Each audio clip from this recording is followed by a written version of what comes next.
अयोध्या में जिस समय भगवान श्री राम के मंदिर की प्राण प्रतिष्ठा का समारोह नजदीक आ रहा है, उस समय हमारे साथ में आध्यात्मिक जगत की विभूति मुरारी बापू खुद मौजूद हैं। और मुरारी बापू के बारे में ये कहना बहुत जरूरी कि जब हम राम का नाम लेते हैं तो हमें राम कथा का स्मरण आता है, और राम कथा का स्मरण आता है तो अपने जीवन के 64 वर्ष उस राम कथा की विराट साधना में देने वाले मुरारी बापू ध्यान में आते हैं। बापू इस समय हमारे साथ उपस्थित हैं और बापू का चेहरा बता रहा है कि बापू की खुशी का ठिकाना नहीं है। बापू, आपसे सबसे पहले मैं ये कहूंगा कि आप प्रभु श्री राम के अनन्य भक्त हैं, और मेरे लिए अच्छी बात यह है कि आप साहित्य के अध्येता हैं। आपको मैंने जितना सुना है उसमें साहित्य को मैंने बहुत ही गुना है। तो शमशी मिनाई लिख गए हैं कि मैं राम पर लिखूं, मेरी हिम्मत नहीं है कुछ, तुलसी ने वाल्मीकि ने छोड़ा नहीं है कुछ। अच्छा, बहुत अच्छा। तो फिर भी मैं कोशिश करता हूं कि मैं राम पर आपसे पूछूं, और पहले ये पूछूंगा बापू कि आपके हृदय में क्या चल रहा है। भगवान श्री राम की प्राण प्रतिष्ठा का दिवस नजदीक आ गया है। आपने 64 वर्ष की अनन्य साधना की है। प्रभु श्री राम की कथा को आपने देश नहीं दुनिया के कोने कोने में पहुंचाया है। तो आपकी भावना क्या है जब ये समय नजदीक आ रहा है, जब 22 तारीख नजदीक आ रही है? मेरे हृदय में धमनी और शिरा जो नसें होती हैं हमारी बॉडी में, उसमें लहू शुद्ध होता है, फिर वो होता है जो लहू पोछ। मेरे इन दिनों में विशेष रूप में मेरे हृदय में लहू और ये शारीरिक धड़कन नहीं है। एक प्रसन्नता, एक अजीब सी प्रसन्नता और एक अलौकिक आनंद की लहर जाती है, निकलती है, जाती है, निकलती है। तो मैं इन दिनों में, देखो, ये मैं मानस वनवास कथा कर रहा हूँ, ये सहज प्रसंग यहाँ उठा है। तो अब ये 9 दिन के वनवास के बाद हम राम का दर्शन करेंगे, साक्षात राम अयोध्या में विराजमान हो। तो मुझे एक राम कथा के गायक के रूप में, एक साधु की संतान के रूप में मुझे अत्यंत आनंद है, बहुत पसंद। बापू, आपने कहा कि अलौकिक खुशी का आभास हो रहा है आपको, और आपका ये कहना बहुत ही महत्वपूर्ण है क्योंकि आपने राम कथा के माध्यम से प्रभु श्री राम की निरंतर सेवा की है। 64 वर्ष आपने बिताए हैं। मुझे एक बात बताइए कि ये जो 22 तारीख है और जिस तरह के ग्रह नक्षत्र, हालांकि आप तो हमेशा कर्म में विश्वास रखने वाले आप संत हैं, लेकिन ये जो समय है 22 जनवरी का आपको आभास रहता है, इस समय के बारे में बताएं। ये समय कितना शुभ है और ये कितना उम्मीदों से भरा समय है? मुझे लगता है जो मीडिया के थ्रू, अखबारों से जो मैंने जाना पड़ा, इसमें तो ये बहुत शास्त्रियों को, इनके विद्वानों को, इनके मर्मज्ञों को पूछ करके तारीख और मुहूर्त निकाला गया है, ऐसी मेरी जानकारी है। क्योंकि ये जरूरी भी है कि जब हम नए प्रासाद में परमात्मा के स्वरूप की प्रतिष्ठा करते हैं तो ये भी जरूरी है। तो मुझे लगता है काशी के विद्वान, अयोध्या के विद्वान और साउथ के विद्वान, इन सब ने मिलकर के जो मुहूर्त निकाला, मूल तो मुहूर्त में क्या, राम का प्राकट 5 वस्तु इकट्ठी हो जाए तो हो जाता है। वो है जोग, लगन, ग्रह, वार और तिथि। ये 5 अनुकूल हो तब राम का जन्म अयोध्या में हुआ है। तो मुझे लगता है कि विद्वानों ने, इसके अधिकारियों ने, अभ्यासुओं ने, अध्येताओं ने ये मुहूर्त निकाला होगा। तो बापू, आप चूंकि इतने मर्मज्ञ इसलिए पूछ रहा हूँ, जो मुहूर्त है, जो शास्त्रीय परंपराएं हैं, जो चल रहा है, उस सब से आपको लगता है वो सब शास्त्र सम्मत हैं, आप संतुष्ट हैं उससे? आप किस तरह से देख रहे हैं उसको, जो मुहूर्त है, जो शास्त्रीय परंपराएं, जिस तरह से प्राण प्रतिष्ठा का कार्यक्रम चल रहा है, उससे, उसको लेकर के आपका क्या कहना है? नहीं, मुझे कोई आपत्ति नहीं है, क्योंकि ये जो मैं जो पढ़ रहा हूँ, इससे मुझे जानकारी मेरे पास इतनी है कि सब शास्त्रों को राय लेकर ही किया गया है। लेकिन परमात्मा का प्राकट केवल शास्त्रों की राय से भी नहीं होता है। प्रेम ते प्रभु प्रगट ही, भगवान प्रेम से प्रकट होते हैं। हरि व्यापक सर्वत्र समाना और प्रेम ते प्रकट हो ही में जाना, ये तुलसी के वचन है। तो शास्त्र का भी आधार है और जन जन का प्यार उमड़ रहा है। तो परमात्मा प्रेम से वहां प्रतिष्ठित होंगे। तो बापू, जो भी हो रहा है सब शास्त्र सम्मत हो रहा है वहां पर? मेरी जानकारी के अनुसार, जो मैंने अखबारों में पढ़ा, जो विद्वानों के अभिप्राय आए हैं, सब शास्त्र सम्मत है इसमें। तो मुझे लगता है क्योंकि ये जो ज्योतिष और ये ग्रह नक्षत्र, ये मेरा विषय नहीं, आपका विषय नहीं। बापू, एक बात और बताइए। देखिए, मैं आपसे भावनात्मक बातें कर रहा हूँ और इस बीच में मेरी पत्रकारी समझ मुझे एक खबर की ओर ले जा रही है कि मुझे ये भी जानकारी मिली है कि राम कथा आप करने वाले हैं अयोध्या में, और वो होगी प्राण प्रतिष्ठा के बाद।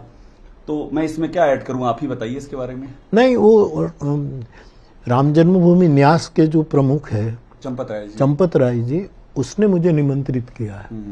मेरा मनोरथ पहले था, मैं व्यासपीठ से बोला हूं कि राम मंदिर हो जाए, भगवान की प्रतिष्ठा हो जाए, फिर मुझे राम कथा अयोध्या में गानी है, ये मेरा मनोरथ था। लेकिन ये कुदरत ने ऐसा संयोग बनाया, आदरणीय चंपत राय जी ने स्वयं पत्र भेजा कि बापू 1 महीने के बाद 24 फरवरी से आप राम कथा हमारी संस्था की ओर से करें। तो मैंने निमंत्रण कबूल किया। वो मुझे मिलने आए, कहाँ आए थे? बरसाना स्वयं मिलने आए थे। तब मुझे 22 का भी निमंत्रण दिया और उसका था, तो इसके इस सब तो मैं 22 फरवरी से 3 मार्च तक ये प्रभु की जो प्राण प्रतिष्ठा हो रही है उसके उपलक्ष्य में, अब तो ये उत्सव चलता रहेगा, तो ये तो प्रभु ने मेरे मनोरथ को पूरा किया। तो आप प्राण प्रतिष्ठा के उपलक्ष्य में अयोध्या में राम कथा करूंगा 24 फरवरी से ये तय हो चुका है। बिल्कुल। और आपका प्राण प्रतिष्ठा समारोह में जाना भी तय है? ये भी तय है। बाबू देखिए, आपने हृदय की बात कही, मैं बार बार हृदय से चलते हुए मस्तिष्क की ओर चला जाता हूं। अब मस्तिष्क की ओर मैं इसलिए आ रहा हूं कि आप जा रहे हैं, तमाम विभूतियां वहां पर आ रही हैं, मगर एक जो वहां पर एक सवाल प्रश्न खड़ा हो गया है, शंकराचार्य, उन्होंने कहा वो नहीं आ रहे हैं, 2 ऐसे शंकराचार्य जो नहीं आ रहे हैं। मुरारी बापू, आपकी क्या राय है इस पर? अब उसके मन में क्या है वो जाने, वो जगत गुरु है, हमारे आराध्य है शंकराचार्य। लेकिन मैं इतना ही, मैं तो एक सनातन धर्म का बालक के रूप में इतना कहता हूँ कि इस पावन प्रसंग पर सभी गुरुजनों का, विशिष्ट महापुरुषों आशीर्वाद होना चाहिए। वो आए ना आए, वो उसके क्या विचार है वो जाने, लेकिन कम से कम आना चाहिए, उसके आशीर्वाद बरसने चाहिए। आए ना आए, आशीर्वाद तो बिना पैर भी जा सकता है, बिना जुबा भी जा सकता है, वो तो दिल की बातें हैं। आप ये कह रहे हैं कि आशीर्वाद अपना इस कार्यक्रम में सबको देना चाहिए, वो आए या ना आए, वो आना ना आना उसके विचारों से के ऊपर है। लेकिन राम मंदिर के लिए किसको विरोध हो, उसकी शुभकामना तो होगी और आशीर्वाद तो देना चाहिए कि ये सब ठीक रहे। शुभकामना और आशीर्वाद देना चाहिए। बापू मुझे एक बात और बताइए, और आप चूंकि भाव जगत की बातें करते हैं, आप कर्मकांड की जो प्रक्रिया है उससे अलग बातें आप करते हैं, मैंने अक्सर देखा है। ये जो एक बात बापू कही जा रही है, आप बेहतर बता पाएंगे, और आप जब बताएंगे तो उससे भी एक भ्रांति दूर होगी। जो कहा जा रहा है कि मंदिर पूर्ण नहीं हुआ है और प्राण प्रतिष्ठा हो रही है, वो भी वो सोमपुरा का विषय है, वास्तुशास्त्र का विषय है, और इन महापुरुष ही इनको निर्णय कर सकते, उसका जवाब वो ही सही दे सकते। मुझे और किसी से कोई ताल्लुक नहीं, मुझे राम से नाता है और मेरा राम वहां विराजमान हो और मेरी आंखें उसकी आरती उतारेगी। तो राम जहां विराजमान है वहां उनकी प्रतिष्ठा हो सकती है, उसमें कुछ आड़े नहीं आता है। मानस की ये चौपाई है कि अवध तहां जहां राम निवासु, जहां राम बैठता है वो ये अयोध्या है। तो ये मंदिर पूरा नहीं हुआ है क्या, इसमें मैं नहीं जा सकता क्योंकि मेरी उसमें कोई जानकारी नहीं है। मुझे तो केंद्र में राम को देख कर जा रहा हूं कि मेरा ठाकुर, ये विश्व व्यापक ब्रह्म जो है राम, वो विराज। तो आपके लिए इतना ही महत्वपूर्ण है कि वहां केंद्र में राम है? राम है, राम ही होना चाहिए। किसी बात से आपको कोई प्रयोजन? बिल्कुल नहीं, किसी को भी नहीं होना चाहिए। राम साध्य है, राम साधन नहीं है। देखो, ये आकाश कोई मजहब का है कि हिंदुओं का ही है, सनातनियों का ही है, दूसरों का नहीं। आकाश सबका है। राम आकाश है, गगन सदृशम आकाश है, तो आकाश तो सबका है। कोई राम की निंदा करे तो भी आकाश उसको छांव दे रहा है, कोई आरती उतारे तो भी आकाश उसको छांव दे रहा है। तो राम इतने व्यापक है कि सबके, उसको छोटा नहीं करना चाहिए। किसी को भी राम को छोटा करने का प्रयत्न अपराध है। राम को छोटा करने का प्रयत्न अपराध है। वो इतना विशाल है, परम व्यापक है। राम ब्रह्म व्यापक, उसको हम छोटा इस एक फ्रेम में क्यों मरे? सबके है। वो मुस्लिम है तो उसके भी राम है, वो माने न माने राम उसके हैं, सबके राम है। हमारा राम सबका राम है, छोटा नहीं है। हमारा राम सबका राम है। आकाश भी उसके आगे छोटा है जी। तो उसको हम संकीर्ण नहीं कर सकते, एक छोटी फ्रेम में बढ़ नहीं सकते। बिल्कुल। बापू इसी पे मुझे याद आ रहा है जो अल्लामा इकबाल ने कहा था, है राम के वजूद पर हिंदोस्ता को नाज, अहले नजर समझते हैं उनको इमाम हिंद, हिंद का इमाम कहा है राम को। अब इससे मैं आपके अगले सवाल पे आता हूं बापू कि आपने कहा कि राम सबके हैं, आपको क्या इस बात का दुख होता है, तकलीफ होता है जब राजनीति उनको अलग खांचे में आकर के देखती है? एक हिस्सा है जो नहीं आता है, ये सोच करके नहीं आता है कि ये राम तो फलाना पार्टी के हैं, फलाना संगठन के हैं, तो इससे आपको तकलीफ होती है? नहीं, मेरा एक ही जवाब है कि राम साधन नहीं है, साध्य है। बापू आपने एक वाक्य में कह के मौन हो गए आप, इस पर तो मैं और सुनना चाहता हूं आपको। बस इसमें आगे आप समझदार है, समझ गए, दिल की बात भी समझ रहे, दिमाग की बात भी समझ रहे, फिर क्या कहना, और तीसरी बात तो कुछ बीच में आती नहीं जी। मगर बापू एक आपकी ओर से कोई संदेश, में किसी पार्टी का नाम नहीं लूंगा, मैं एक सिर्फ राजनीति को अगर मैं मानता हूं, राजनीति एक जातिवाचक संज्ञा है, अगर एक विशेषण ले लें राजनीति को, तो राजनीति के लिए आपका कोई संदेश है प्रभु श्री राम के नाम पर? राजनीति में राष्ट्र प्रीति प्रधान होनी चाहिए, राष्ट्र प्रीति की छाया में राजनीति होनी चाहिए, सबसे पहले राष्ट्र प्रेम होना चाहिए। और बहुत बार मुझे पूछा गया, वही मैं दोहरा रहा हूं, कई लोग मुझे पता है कि धर्म में राजनीति होनी चाहिए कि राजनीति में धर्म होना चाहिए। मेरा बहुत पुराना जवाब है कि धर्म में राजनीति नहीं होनी चाहिए, लेकिन राजनीति में धर्म होना चाहिए। आप गुजरात से आते हैं, प्रधानमंत्री नरेंद्र मोदी, उनका और आपका जो हमने एक जो आध्यात्मिक रिश्ता कहें उसको, एक जो भावनात्मक रिश्ता कहें, वो लगातार हमने देखा है, वो भी आ रहे हैं और उनका भी एक लगातार कहा जा रहा है, एक बड़ी उनकी आस्था है प्रभु श्री राम के लिए। ये जो पूरा मंदिर बन रहा है उसमें उनका भी पूरा मार्गदर्शन है। नृपेंद्र मिश्रा जो उनके ही उनकी कोर टीम का हिस्सा थे, वही कंस्ट्रक्शन कमेटी के इसके चेयरमैन हैं। तो पीएम मोदी और ये मंदिर बन रहा है, इसको आप किस तरह से देखते हैं? उनका जो अपना इसके प्रति लगाव है, क्योंकि आप जानते हैं व्यक्तिगत तौर पे, इसलिए पूछ रहा हूं।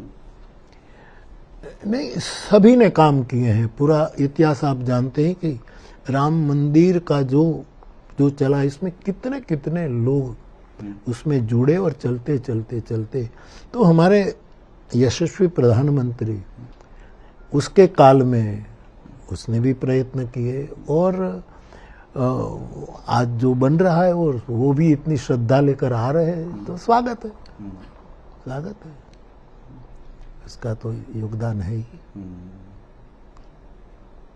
और पूरे राष्ट्र की ओर से वो यजमान बने हैं, खुद ने कहा कि पूरे राष्ट्र 140 करोड़ जनसंख्या का प्रतिनिधि बनकर, इन सबको लेकर के मैं यजमान बनकर के, मेरा ये सद्भाग्य, ऐसा मैंने सुना कि मेरा सद्भाग्य है कि मैं आपने ये भी कहा कि मैं इसके लिए जो संयम नियम व्रत करना पड़ेगा वो भी मैं करूंगा, तो अच्छी बात है, देश का एक प्रतिनिधि के रूप में कर रहे हैं, तो बापू इस आखिर में आपसे भी पूछ लूं मैं कि राम राज्य की जो परिकल्पना है और अभी जो प्रभु श्री राम की प्राण प्रतिष्ठा हो रही है, क्या आपको लगता है कि राम राज्य जैसी परिकल्पना वो भी साकार हो सकती है? कुछ उसकी भी आपको संभावनाएं दिखती हैं, या वो सिर्फ एक आध्यात्मिक परिकल्पना लगती है जिसका कि यथार्थ से अभी आज के हालातों में कोई ताल्लुक? देखो, मेरा एक स्पष्ट, मैं आपको प्रमाण नहीं दे सकता, कोई बौद्धिक प्रमाण नहीं, मेरी आत्मा की प्रवृत्ति कहती है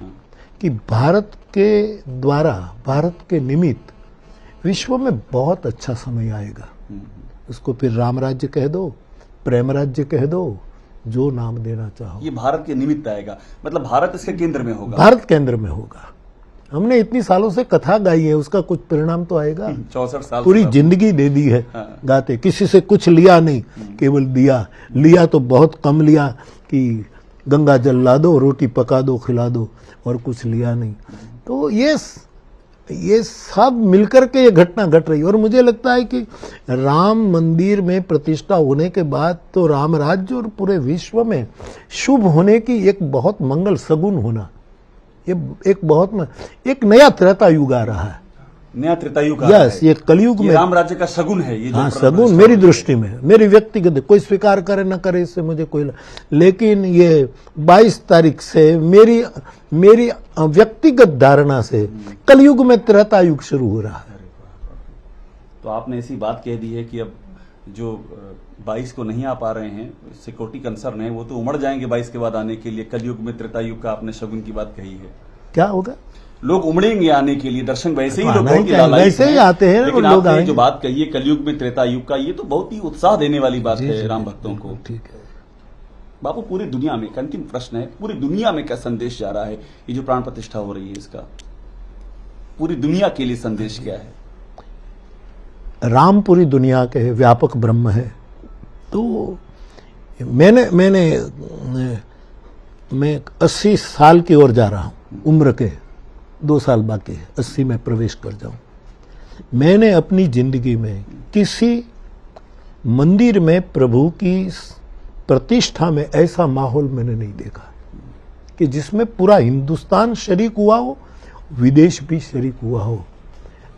सब मंदिर बनते हैं, सबकी आस्था है, सब प्रतिष्ठा होती, अपने अपने ढंग से सब करते हैं, लेकिन जो रूप हमारे सामने है आज, ऐसा तो हमने कभी देखा। बापू, मैं आमतौर पे अपने प्रश्नों को दोहराता नहीं हूं, लेकिन आपने मुझे मजबूर कर दिया। मैं यहाँ थोड़ा अपने आप को रिमाइंड कर रहा हूँ। आपने बहुत बड़ी बात कह दी कि अपने जीवन में आपने ऐसा नहीं देखा है जो आप यहाँ प्राण प्रतिष्ठा समारोह में देख रहे हैं। ऐसा क्यों लगता है आपको? नहीं, वो स्पष्ट है। क्यों लगता है? ये केवल मेरी आंखें नहीं कहती, मेरी धड़कन कह रही। मेरी आंख में नंबर है, हृदय में नंबर नहीं है, वो बिल्कुल सलामत है। मेरी धड़कनें कह रही हैं कि ऐसा मैंने न देखा है, न सुना है, और इसलिए मैं पुलकित हूँ, खुश हूँ। बापू, मुझे भी लगता है कि ये आपने जो बात कह दी, इसके बाद मेरे कुछ प्रश्न बचे नहीं हैं। यहीं मैं अपने प्रश्नों को समाप्त कर देता हूँ।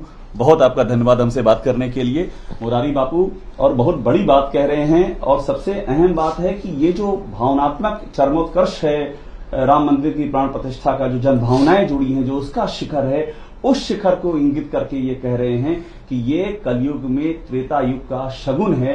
मुरारी बापू की ये बात उस समय जब राम मंदिर की प्राण प्रतिष्ठा होने वाली है, आप यूं कह सकते हैं कि शिलालेख पर एक अमिट लकीर की तरह याद रखी जाएगी। कैमरामैन सुनील पांडे के साथ अभिषेक उपाध्याय, एबीपी न्यूज, श्रावस्ती।